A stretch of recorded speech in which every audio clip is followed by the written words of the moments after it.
வணக்கம், என் பெயர் சேஷன் சுப்பிரமணியம். நான் 3ஆம் ஆண்டு பயிகிறேன். இப்பொழுது உலக நிதியும் திருக்குறளும் அதனை பொருளையும் ஒப்புவிக்கப் போகிறேன். உலக நிதியும் பொருளும் ஓதாமல் ஒரு நாளும் இருக்க வேண்டாம். பொருள் படிக்காமல் ஒரு நாளும் இருக்க வேண்டாம். ஒருவரையும் பொல்லாங்கு சொல்ல வேண்டாம்.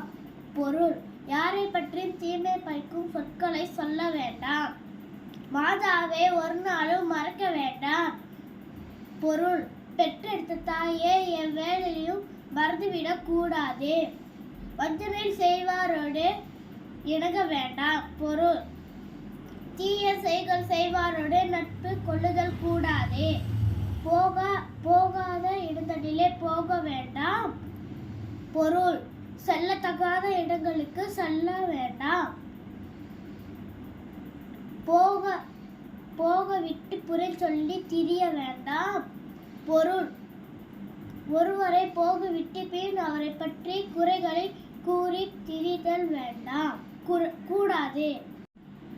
திருக்குறளும் பொருளும் உடுக்கே இருந்தவன் கை போல அங்கே இடுக்கன் களைவதான் நட்பு. குறள் 788.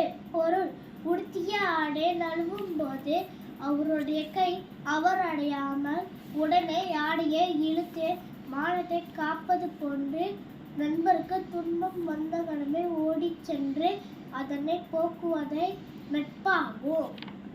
முயற்சி திருவினை ஆகும். முயற்சியின்மை இன்மை புகுத்திவிடும். முயற்சி. குறள்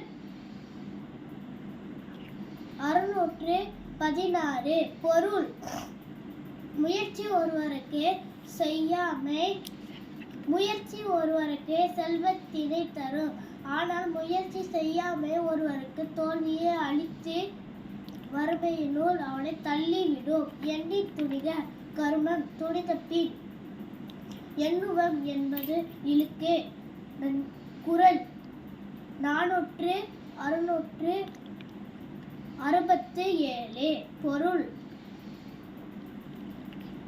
நன்கு ஆராய்ந்த பின் ஒரு செயலை மேற்கொள்ள வேண்டும். தொடங்கிவிட்டு ஆராய்ந்து கொள்ளலாம் என்பது குற்றம்.